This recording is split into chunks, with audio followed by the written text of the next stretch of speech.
Saudações a vocês que acompanham este canal, sejam bem-vindos ao PL MMA número 138, no qual, finalizando nossa leitura acompanhada de comentário do livro 10º das Meditações de Marco Aurélio, chegou o momento de falarmos dos dois últimos capítulos, ou duas últimas entradas, 37 e 38, desse livro. A tradução que será usada é a de Dona Virgínia de Castro e Almeida, que está em domínio público, e como sempre, vocês poderão acompanhar a leitura e o comentário que serão feitos ao longo dos próximos minutos, porque o trecho que será lido e discutido é colocado transcrito aqui embaixo na área de descrição do vídeo. Eu peço desculpas pelo enquadramento bizarro deste vídeo, como esse tipo de coisa nunca foi minha prioridade, como eu nunca me importei com isso. O que importa são as palavras de Marco Aurélio e os pensamentos e reflexões que podem nascer a partir da leitura que delas fizermos. Não importa como estará o enquadramento, onde eu estarei no carro ou na minha casa, nada disso é essencial. Então vejamos o que Marco Aurélio deixou anotado de si para si neste ponto das meditações. Meditações, livro 10º, capítulo 37. Perante cada ação dos outros, habitua-te quanto possível a perguntar a ti mesmo: que quer este homem? Mas começa por ti e examina-te em primeiro lugar. Para ser mais exato, uma tradução mais fiel, mais próxima ao texto, nos requereria um tipo de interpretação mais ou menos como: qual é o escopo, qual é o objetivo que tem em mente este homem, em vez de apenas o que quer este homem, o que quer esta pessoa, este outro ser humano. Então, qual é o objetivo que tem em mente este homem, qual é o escopo das ações dessa pessoa. Aqui Marco Aurélio, mais uma vez, está chamando sua própria atenção para o fato de que as pessoas agem segundo sua própria interpretação da realidade, segundo os juízos que formam acerca daquilo que está à volta delas, segundo seus próprios pensamentos, e que nós, enquanto seres conscientes, jamais podemos acreditar que esses juízos, esses pensamentos, esses objetivos que os outros trazem em mente e que se concretizam sob a forma de ações e gestos, sejam exatamente os mesmos que nos regem. Então, aqui uma percepção da alteridade, uma percepção da autonomia dos outros seres humanos é algo que deve ser cultivado em nós, para que nós tenhamos justamente a medida da variedade humana, a medida da diversidade de seres humanos que nos cercam. E nós também fazemos parte dessa diversidade, nós também temos nossos próprios objetivos, nossas próprias reflexões, nós também formamos juízos a respeito das coisas, e esta substância mental, digamos assim, isto que nós trazemos dentro, isto que faz parte da nossa vida interior, de algum modo se concretizará sob a forma de ações.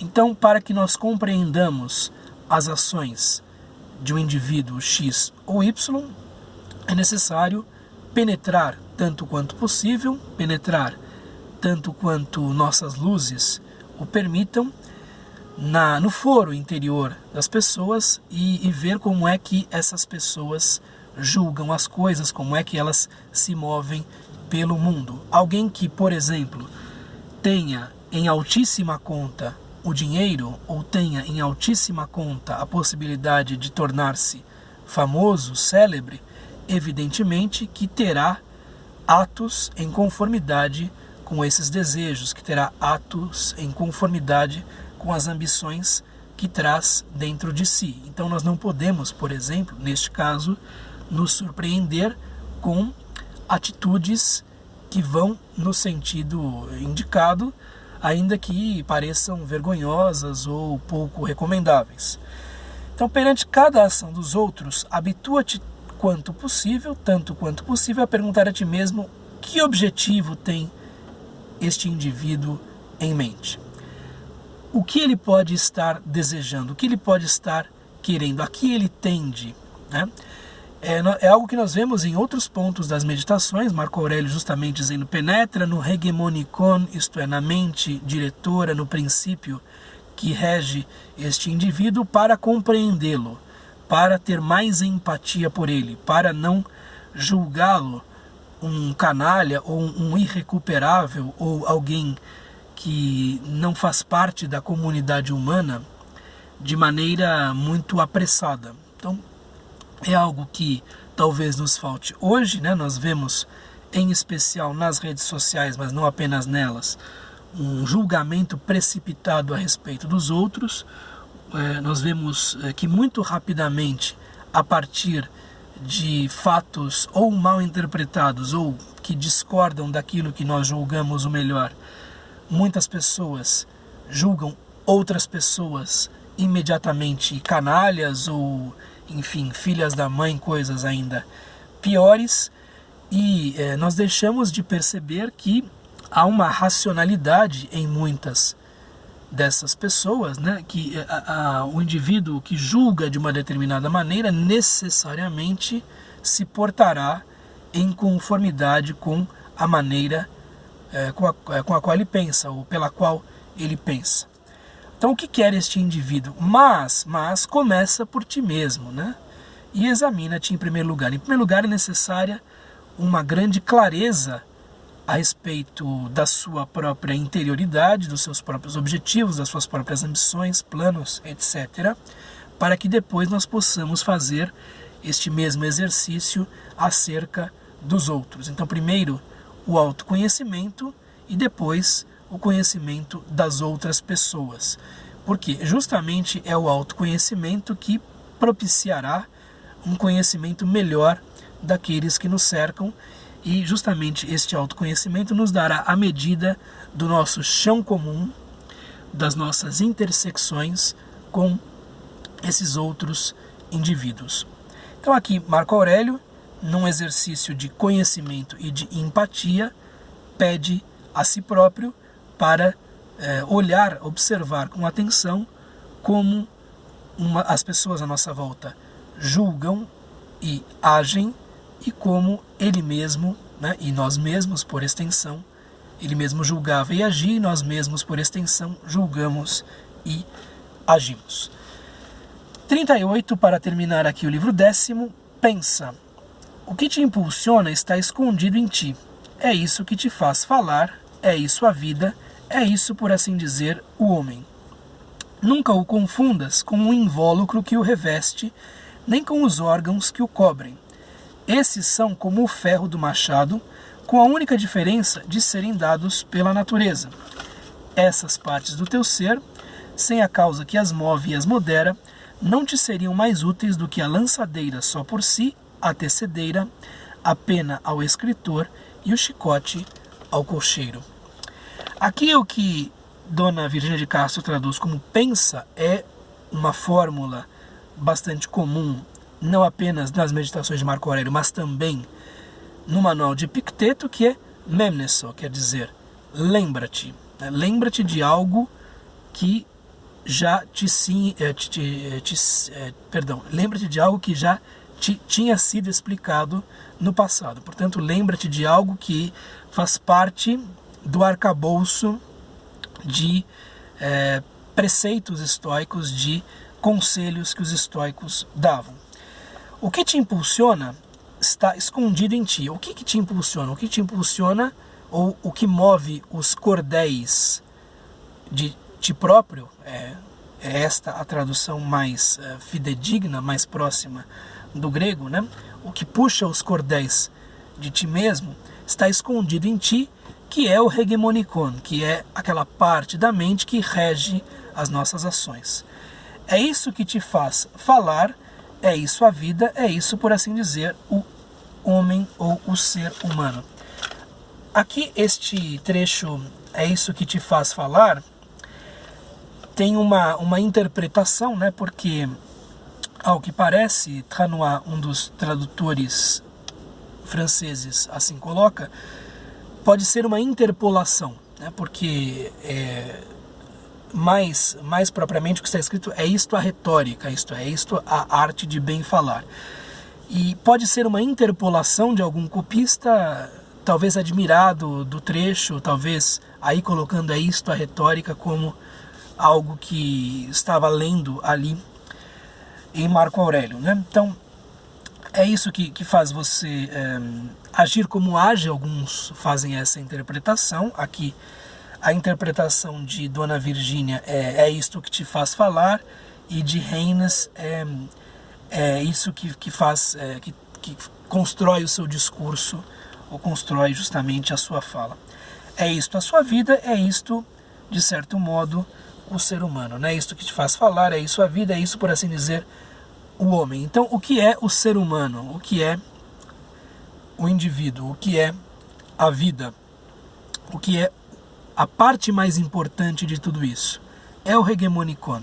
Porque justamente o hegemonikon não apenas é a sede do logos, como aquilo que permite ao ser humano a busca da sua própria arete, a busca da sua própria virtude, da virtude que está inscrita na natureza de cada um de nós. Então, sendo esta a parte melhor do ser humano, é possível a Marco Aurélio aqui trazer a ideia de que é isto o próprio ser humano. O próprio ser humano é a sua racionalidade em ação e buscando o melhor possível, buscando o bem que nos é possível. Nunca confunda o hegemonikon, esta parte melhor da mente e que tem a capacidade de controlar o resto, com o invólucro que o reveste, o corpo, né? Há um certo dualismo na filosofia estoica, embora não se trate de um dualismo entre algo corpóreo e algo incorpóreo. Trata-se de um dualismo entre uma parte da mente que é melhor, porque é capaz de sintonizar-se com o cosmos, e o resto do indivíduo que, numa pessoa bem equilibrada, digamos assim, ou sensata, ou que busque a sabedoria, estará necessariamente submetido à sua parte melhor, será uma espécie de instrumento nas mãos desta parte melhor, do hegemonikon. Então nunca confunda a sua parte melhor, a sua parte racional, que é capaz de buscar a excelência que é própria do ser humano, com o invólucro, com o envelope que o reveste.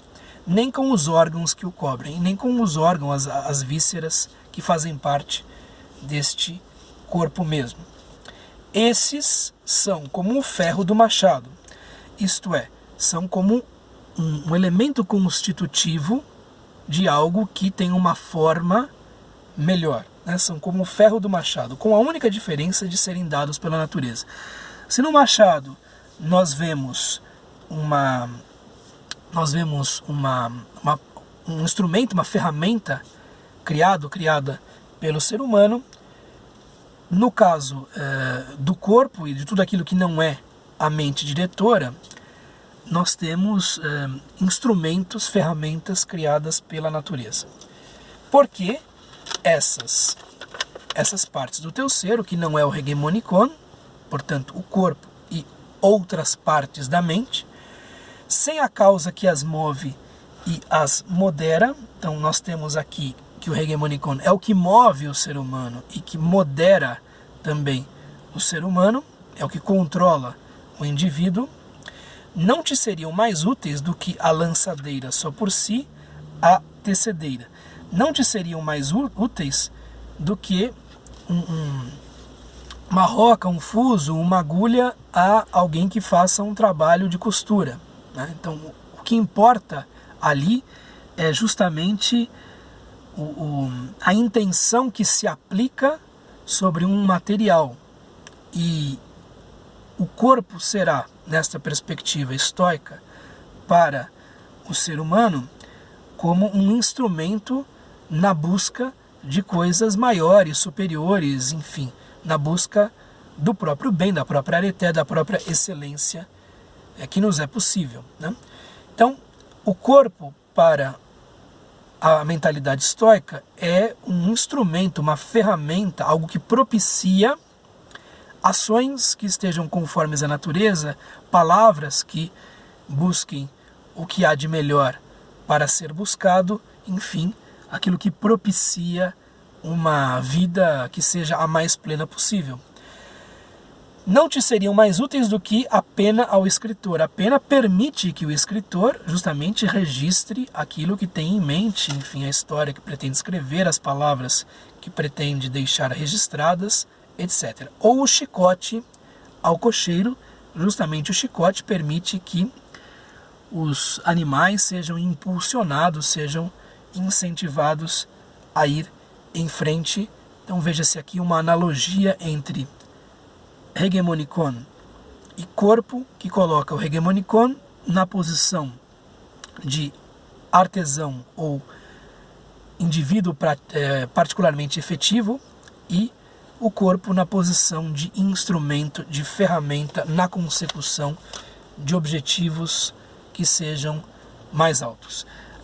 Portanto, a percepção que os estoicos têm do corpo, sendo aí um corpo que é instrumental, uma ferramenta para algo que vai por dentro e que eles colocam como superior, não indica uma total negligência do corpo e nem uma atenção desmesurada ao corpo. Existe uma medida aí, né, que é um ponto ótimo, deve-se cuidar do corpo, enquanto aquilo que permite que a vida transcorra o mais harmoniosa possível.